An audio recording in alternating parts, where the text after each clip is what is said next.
चला, जे शिक्षण मुलामध्ये योग्य ते बदल घडवते म्हणून मुद्दाम हेतुपुरस्सर दिले जाते त्याला म्हटले जाते.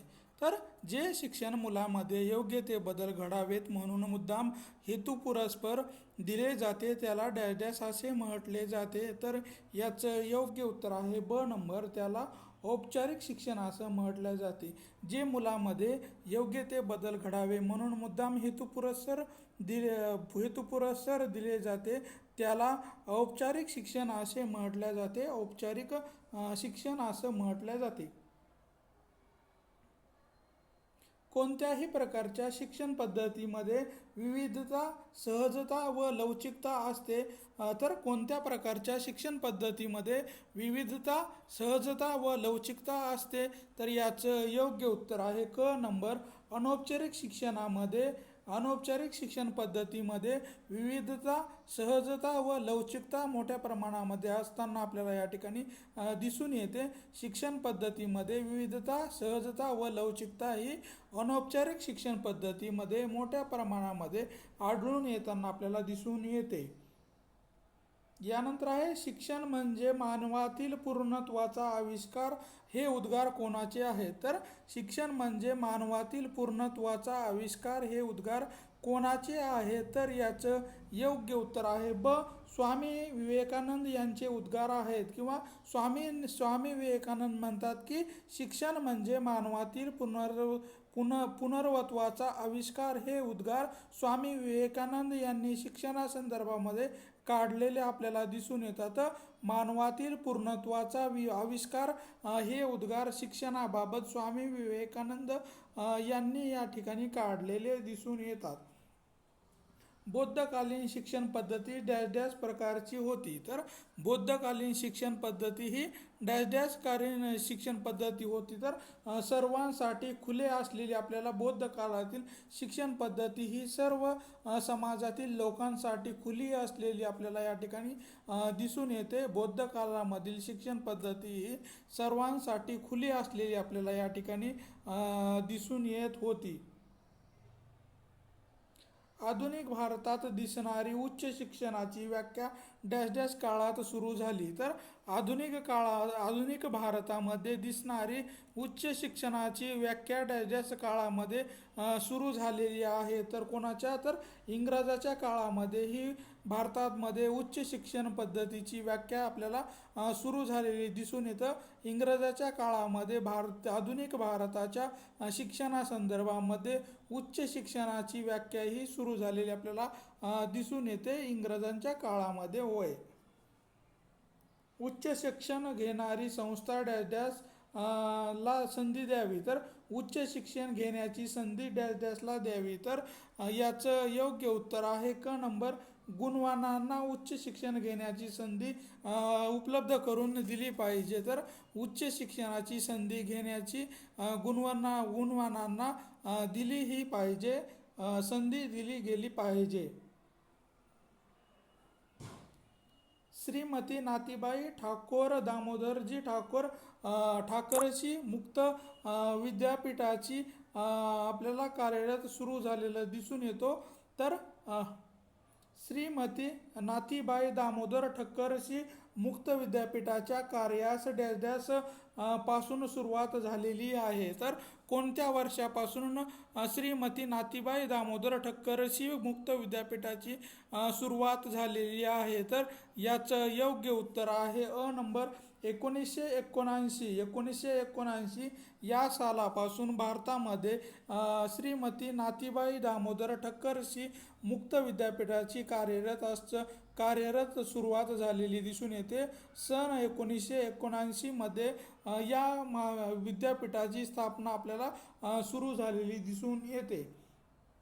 महाराष्ट्रामध्ये यशवंतराव चव्हाण मुक्त विद्यापीठ कोठे आहे? तर महाराष्ट्रामध्ये यशवंतराव चव्हाण मुक्त विद्यापीठ कोठे आहे? तर याचं योग्य उत्तर आहे क नंबर, नाशिक या ठिकाणी महाराष्ट्रामध्ये यशवंतराव चव्हाण मुक्त विद्यापीठ कार्यरत असलेलं आपल्याला या ठिकाणी दिसून येतं.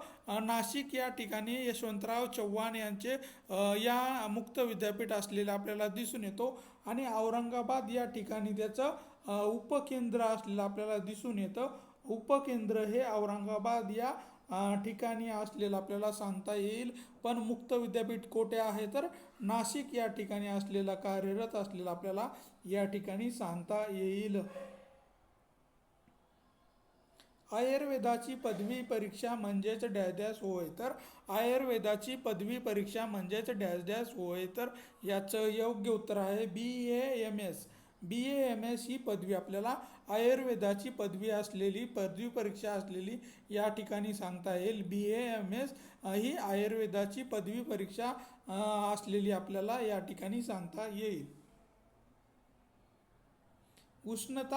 उष्णता, पाणी, वीज, प्रकाश, मालिश वगैरे उपचाराच्या कोणत्या थेरपीमध्ये केले जाते तर उष्णता, पाणी, वीज, प्रकाश व मालिश वगैरे उपचार कोणत्या थेरपीमध्ये केले जातात तर याचं योग्य उत्तर आहे फिजिओथेरपीमध्ये. या सर्वांचा समावेश करण्यात आलेला आपल्याला दिसून येतो. फिजिओथेरपीमध्ये पाणी असेल, उष्णता असेल, वीज असेल, प्रकाश असेल व मालिश वगैरे इत्यादी थेरपीचा उपयोग आपल्याला फिजिओथेरपी या पद्धतीमध्ये उपयोग केला जाताना या ठिकाणी दिसून येतो.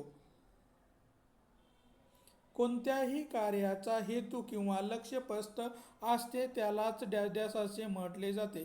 कोणत्याही कार्याचा हेतू किंवा लक्ष्य स्पष्ट असते त्यालाच डॅश डॅश असे म्हटल्या जाते तर त्यालाच ध्येय असे म्हटल्या जाते.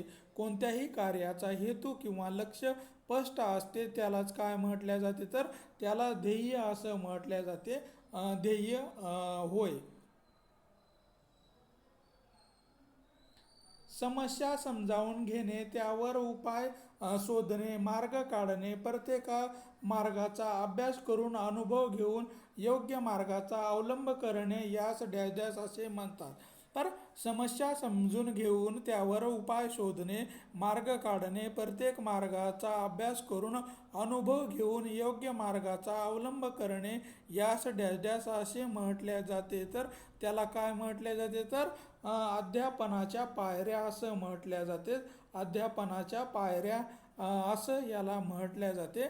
समस्या समजून घेणे, त्यावर उपाय शोधणे, मार्ग काढणे, प्रत्येक मार्गाचा अवलंब करून योग्य मार्गाचा अवलंब करणे यास अध्ययनाच्या पायऱ्या असं या ठिकाणी संबोधलं जातं. व्यक्तिविकासाची महत्त्वाची अंगे कोणती आहे तर व्यक्तिविकासाची महत्त्वाची अंगे कोणती आहे तर याचं योग्य उत्तर आहे उत्पादन क्षमता व व्यावसायिक पात्रता. उत्पादन क्षमता व व्यावसायिक पात्रता ही व्यक्तिविकासाची महत्त्वाची अंगे असलेली आपल्याला या ठिकाणी सांगता येतील. उत्पादन क्षमता व व्यावसायिक पात्रता ही व्यक्तिविकासाची महत्त्वाची अंगे असलेली आपल्याला या ठिकाणी सांगता येतील.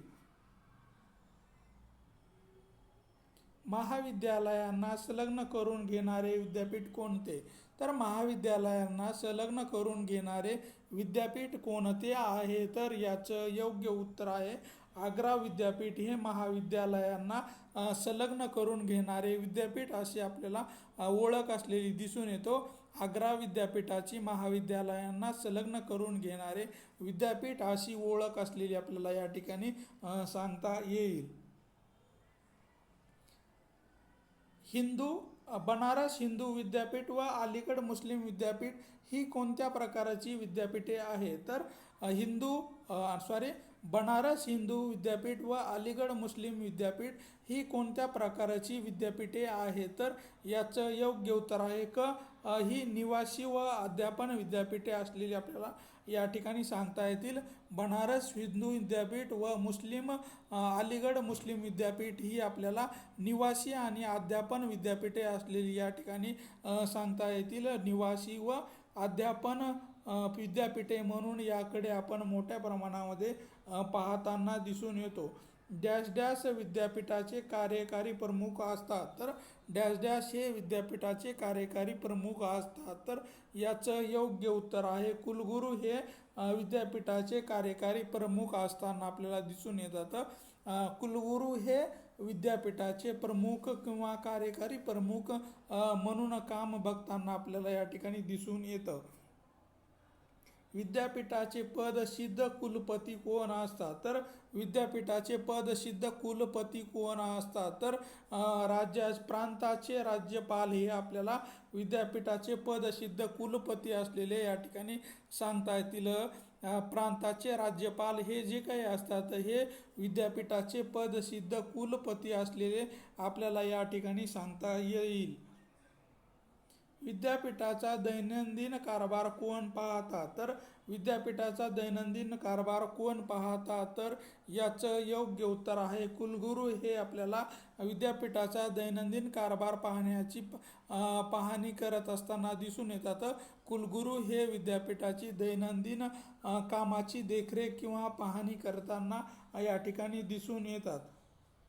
कुलगुरूची नेमणूक कोण करतं? तर कुलगुरूची नेमणूक कोण करते? तर याचं योग्य उत्तर आहे क नंबर, कुलपती हे आपल्याला कुलगुरूची नेमणूक करताना दिसून येतात.